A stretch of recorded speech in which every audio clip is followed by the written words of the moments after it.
जय श्री राम।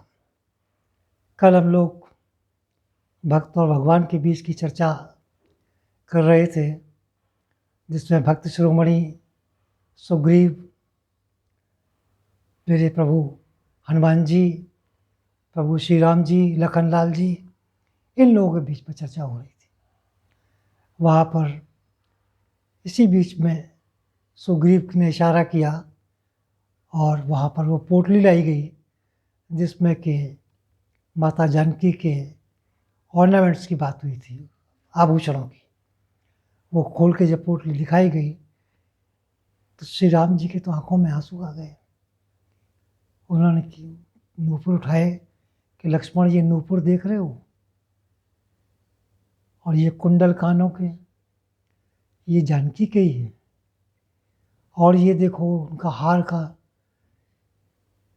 तो उन्होंने कहा कि प्रभु, मैं केवल माता के, चूँकि मेरा चरणों में ध्यान रहता है, तो मैं उनके नूपुर को पहचानता हूँ, क्योंकि मेरी दृष्टि सदैव उनके चरणों में रहती है। उनकी कानों में कुंडल को मैं नहीं पहचानता, ये आप ज़्यादा जानते होंगे। श्री राम जी ने कहा ठीक है, लेकिन वहाँ पर ये निश्चित हो गया था कि ये उन्हीं का ही क्या कहते हैं कुंडल है, उन्हीं के नूपुर हैं, और उन्हीं की आभूषण है, और उन्हीं की ये पीली चादर है। बस प्रभु श्री राम जी ने धैर्य को रखते हुए, या धैर्य का परिचय देते हुए और धर्म को, धुरी को साधते हुए उन्होंने कहा, सुग्रीव, मैं पहले तुम्हारा कार्य करूँगा, और जैसा कि मैंने तुमसे कहा है कि पहले हम बाली का वध करेंगे। और रहा तुम्हारी चर्चा, जो तुमने कल कहा कि मैं ये देखना चाहता हूँ कि आपका बल कितना है, लक्ष्मण का बल क्या है, तो ये बातचीत करते हुए चलो चलते हैं किष्किंध्या की ओर। वहाँ से चल दिए। रास्ते में एक जगह बहुत बड़ा हड्डियों का सा ढेर पड़ा था। प्रभु श्री राम जी ने पूछा कि भाई ये क्या है। सुग्रीव ने कहा, प्रभु, ये पूर्व काल की, बहुत पहले की बात है कि दुंदुभी नाम का एक राक्षस, जिससे कि बाली का युद्ध हुआ था, उसने पहले तो ये कहा कि मैं समुद्र पार जा कर के तुमसे युद्ध करूंगा, लेकिन इसमें बाली तैयार नहीं हुआ। ठीक, कोई बात नहीं। फिर वो सीधा हिमालय के पास गया और हिमालय के बड़े बड़े पत्थरों को तोड़ा, उसने फेंकना शुरू किया। इसी बीच में हिमाचल महाराज खुद प्रकट हो गए। उन्होंने कहा, देखो, मैं तुमसे युद्ध चाहता ही नहीं हूँ, इसलिए तुम्हें यहाँ युद्ध नहीं करना चाहिए। तो फिर उसने पूछा कि आप ये तो बताइए कि मुझसे कौन युद्ध करने के लायक है। तब उन्होंने कहा कि बस एकमात्र बाली है, उससे तुम युद्ध कर सकते हो। वो आया, उसने किष्किंध्या में बाली को ललकारा, बाली, मैं तुमसे युद्ध करना चाहता हूँ। बाली ने कहा ठीक है। उसके बाद बाली का, उसका प्रभु, बहुत ही घनघोर युद्ध हुआ। युद्ध में बाली उसको लड़ते लड़ते उसको लेकर के हाथ में पकड़ के लेके चला, और यहाँ से चारों समुद्र में घूमता रहा लेकर के, और उसके बाद उसकी हड्डियों को अपनी छाती से कड़क कर पीस करके तोड़ दिया उसको, और ये उसी का कंकाल है प्रभु। बात करते करते उसने कहा कि उसमें इतना बल था प्रभु कि उसने अपने पैर से उसको 1 योजन दूर फेंक दिया। तो मैं ये चाहता हूँ कि लक्ष्मण जी इसको 200 धनुष दूर फेंक दें। श्री राम जी ने कहा, देखो, वो कितना ही बड़ा बलवान हो, वो तो अब मारा गया, अब प्रश्न है बाली का। और बात करते करते प्रभु ने अपने पैर के अंगूठे से उसको 10 योजन दूर फेंक दिया। वो देखता ही रह गया कि ये क्या हुआ। तो ये राम ने उसको अपना, फिर भी वो कहने लगा, प्रभु, उस समय तो वो गीला मांस था और उसमें वज़न ज़्यादा था, तो मैं इससे भी संतुष्ट नहीं हूँ। लेकिन वो खेल खेल में उसके आगे जो साल के वृक्ष थे, तो उसने कहा कि वो एक एक वृक्ष को बीनता जाता था। ये 7 वृक्ष अपने बाणों से, वो बड़ा बलशाली था। राम जी ने कहा, अच्छा कोई बात नहीं। राम जी ने अपना तरकश से बाण निकाला, और चूँकि सुग्रीव को संतुष्ट करना था, सुग्रीव ने कहा, आप किसी एक कोई पेड़ को बीन दें तो मैं समझ जाऊंगा आपके बल को। तो उनके तरकस का जो बाण निकला वो वहाँ से उन सातों को एक साथ बीनता हुआ पूरा पृथ्वी का चक्कर लगा करके वो पाताल में गया, और पाताल से निकलने के बाद वो आकर के प्रभु के तरकश में जो का त्यों चला गया, प्रवेश कर गया। इस पर सुग्रीव को बड़ा आश्चर्य हुआ।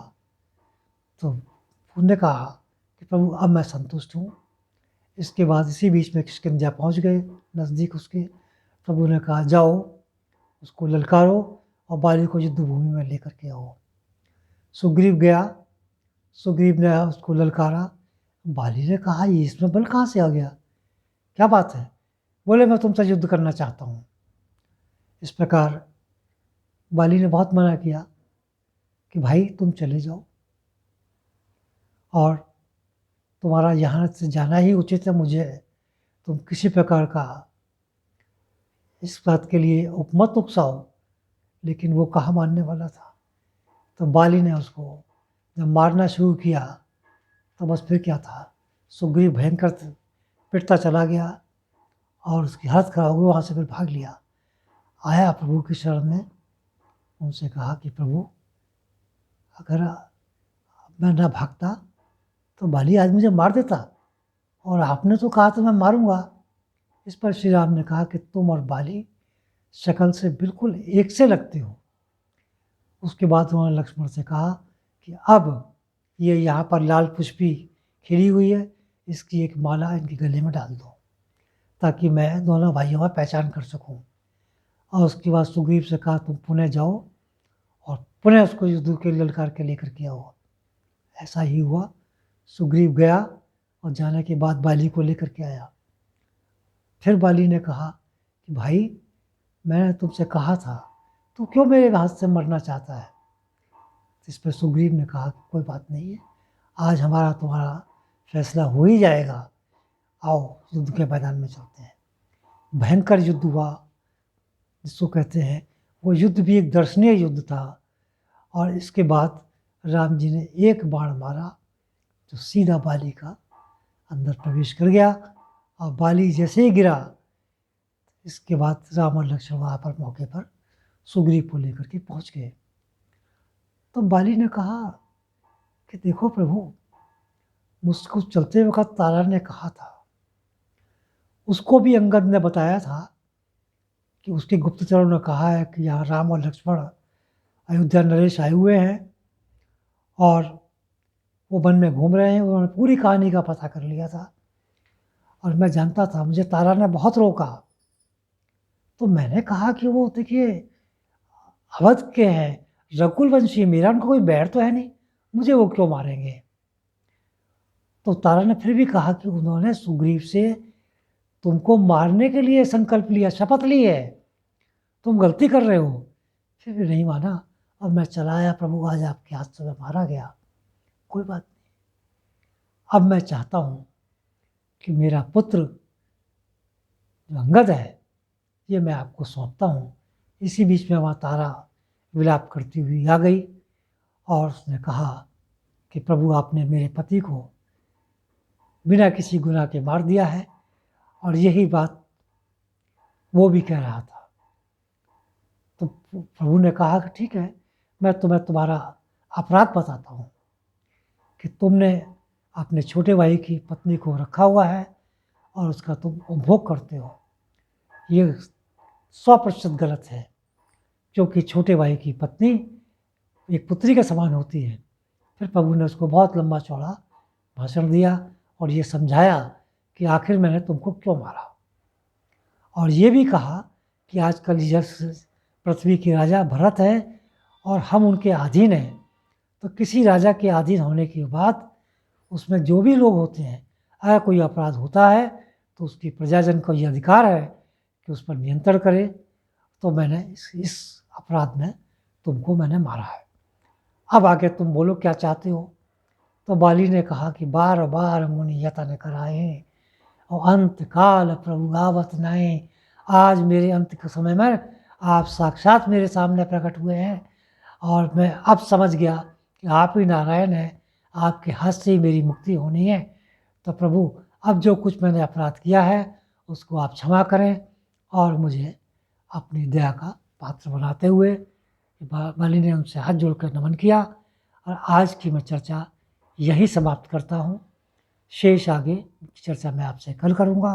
इसके साथ ही आप लोगों से अनुरोध करता हूँ, यदि आपको अच्छी लग रही हो तो कृपया इसको अधिक से अधिक लोगों में इसको शेयर कीजिए और इसको जो आपका आइकॉन आता है उसको दबाइए साइड में और उसको सब्सक्राइब करिए। इसी के साथ आपका बहुत बहुत धन्यवाद।